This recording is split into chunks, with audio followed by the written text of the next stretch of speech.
Charles Paddock Zoo, and we are going to do another behind the scenes here at the zoo with Dr. Cynthia, and we're going to check out some spider monkeys and some birds. So come on, let's go check it out.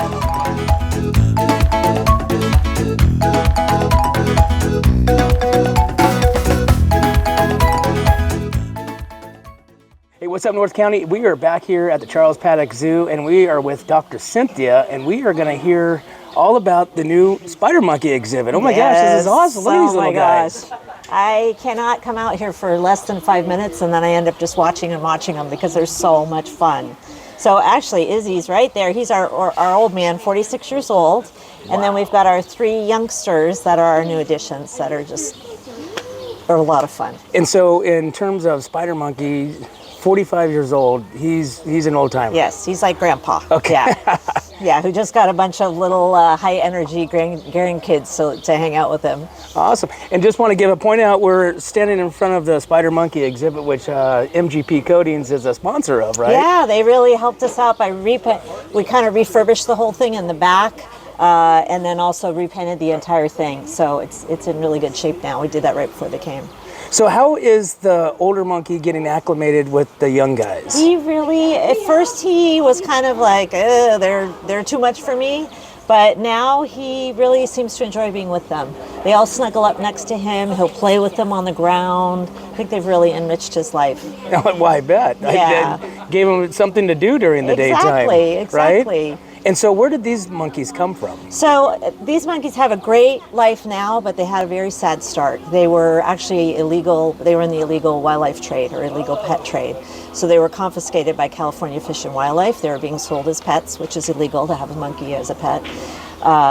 They're smuggled across the border in Mexico, much like the drugs and arms and things like that. Yeah, it's the same cartels that are doing the same thing with animals. Oh, really? So 2 of them were almost dead.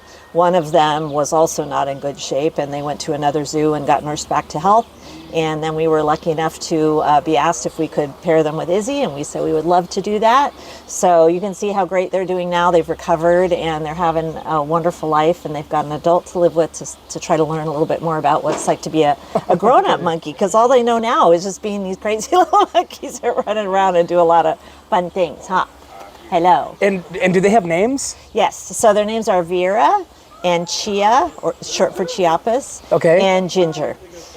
They are native to the Mesoamerica Biodiversity Hotspot Zone in Mexico, so it's a very important ecological area that has a really high percentage of animals and plants that aren't found anywhere else. So they're here to help teach people about the wildlife pet trade. Not a good idea. Be sure you know where you're getting your pets and where they're coming from, and also what's illegal in California. And then the other thing they want to teach people about is where their native homeland is, and that it needs our help to try to conserve them in the wild. Now, you guys are recently re-accredited with the ACA, right? Yes, or AZA. That AZA. just happened. Yes. Yeah, so tell me about that. Well, that is a big nut to crack. It's an every 5 to 6 years because of COVID this year inspection, and it's a very detailed, thorough inspection because only 10% of zoos in the country are AZA accredited. So it's called the gold standard, and you have to really meet some high animal welfare, conservation, education, facility standards to be able to be accredited. So we did that. So you guys are excited. We worked really hard, and we just got our accreditation for another 5 years. Oh, that's awesome. Now, will you breed these monkeys, or is it? That's an interesting question. They don't know their genetics. They don't know exactly where they came from and if they're interrelated or anything like that because they came through this wildlife trafficking situation. So we actually are going to get delivered this week some laboratory equipment. Probably we'll just take swab from the inside of their mouth to run genetics on them to try to figure out what their genetic backgrounds are, because it's not just them. There's other ones that have come into the country that are other zoos around the country that are doing the same thing that we are. So they got to figure out all the genetics, and then we can figure out, they were brother and sister. You know, we're not going to breed them, but maybe we'll move the animals around because their genetics are really valuable and important. Wow, and do some breeding. That'd be interesting to know. Yeah, we're all, just as interested to find out because we just don't know. And that's another problem, is that with these animals, you just don't know what their backgrounds are.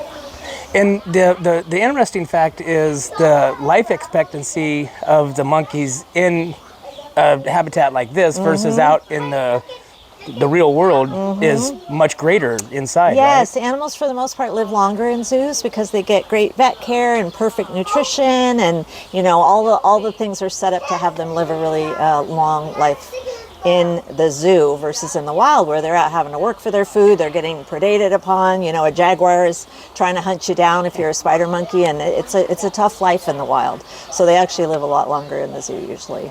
Now, Dr. Cynthia, you have a long history in this environment, zoos in different places, right? Yes. So was monkeys, is this something that you're accustomed to in previous? Yeah, I have a lot of training actually in hand rearing and in neonatal nutrition and things like that. So when I heard about these guys, I was like, oh, this is right up my alley. I love this kind of stuff. So yeah, I've done a lot of work with monkeys, along with all kinds of other species. Very awesome. Yeah. Well, this is a really cool exhibit.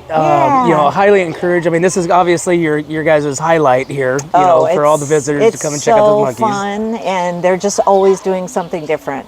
Getting into whatever kind of trouble. This is new, this little green thing that they have, and you can see that they're like, they're playing with it. I haven't seen them have this before, so it's just every day, the keepers are always rotating what they give them, and they're just really fun to watch. Oh my God. We've got this teeter-totter with somebody inside. Like a bunch of little kids out there, huh? Yeah. Like kids in daycare. Yeah. Oh They're my gosh. into everything, and they use every square inch of this habitat, so it's really, really fun to watch. Awesome. Well, cool. Well, what else are we going to go see? Well, thank you for visiting them. Yeah. I thought we would go down and see our other new thing that we have, which is our Cerrado aviaries. So we can go look at that next. Cool. Well, I'll follow you. Okay, let's do it. So this other place I want to show you is our two new aviaries. We're calling them the Cerrado aviaries because they are housing animals from another biodiversity hotspot called the Cerrado, which is in Brazil. Okay. And this is a pair of hyacinth macaws. That's the largest macaw species. And then our gorgeous toco toucans over here, which are the largest toucan species. Wow. Look at the colors. They're just spectacular. So these guys were living in the back of the zoo because we didn't have an open habitat. So one of the first things I saw when I went in the back was these toucans in the back, and I thought, oh my gosh, we have to get them out for everybody to see them because they're spectacular. Now, what do you mean they were living in the back of the zoo? What does that mean? We have a back area where we have some enclosures in the back for when animals come and they're new to the zoo and they come through quarantine or things like that. And so these animals were former pets. These ones? Yeah. Okay. The hyacinth macaws. And the toucans had come through quarantine but didn't have an open aviary to come through out into the zoo. So thanks to the Lakeside Wine Fest, they donated the money for us to purchase these aviaries. Oh, wow. And the Friends of the Charles Paddock Zoo helped us with all the landscaping, which is very typical of the Cerrado area. Olwen Kingery is a local landscape architect, and she designed all the landscaping here to mimic kind of what it looks like in the wild. And we were able to move everybody out to tell the story of that hot spot. And there is a really neat story about these two species. Toucans in the wild actually eat the fruit from the mandubi tree. Then when they drop the seed and it grows new trees, the only type of tree species that hyacinth macaws lay their eggs in, that create their nests in, are the mandubi tree. So they kind of have this dependence on each other in the wild, yeah. And I noticed, is this for both of them? So they're both from the Amazon? They're both from the Cerrado, yeah. Really? So the Cerrado is right below the Amazon basin. Most people have heard of the Amazon in Brazil, but they haven't heard of the Cerrado because it's more of a savanna type area in Brazil. And it too is under threat from development and things like that. So these guys are really great representatives of kind of learning a little bit more about where they come from. Well, like I said, I mean, this is a great zoo, the Charles Paddock Zoo here. You guys are open every day, right? We're open every day till 4 o'clock, 10 till to 4, 4 o'clock. and this weather that we're having right now is spectacular. So come visit with us and come see our new monkeys and our new birds. And we got Brew at the Zoo coming up. We've got all kinds of events that are going to be happening down here at the Charles Paddock Zoo. Again, you got MGP Coatings that redid the Spider Monkey exhibit over here. Thanks, Matt. And thanks, Matt. It looks awesome. I can see you swinging on some of those swings in there. Matt would fit right in, but great guy and really looks awesome. The monkeys look like, they're full of fun.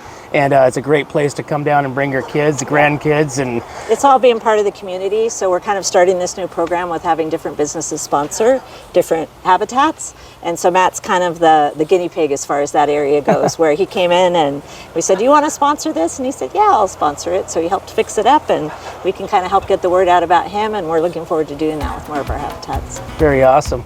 Dr. Cynthia, thank you so much. for coming. Yeah, for sure. I appreciate giving us a little, tour, of the different exhibits you guys have here, Yeah, and looking my forward to pleasure. whatever else that we're going to do. Yeah, I'll more keep you to come. informed with the new things that come. Awesome. I'll have you back out.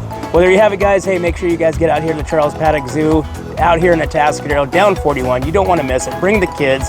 It's a great time. It's not just any old zoo. This is one of very small amount that is credited throughout the United States. Come on down here to the Charles Paddock Zoo.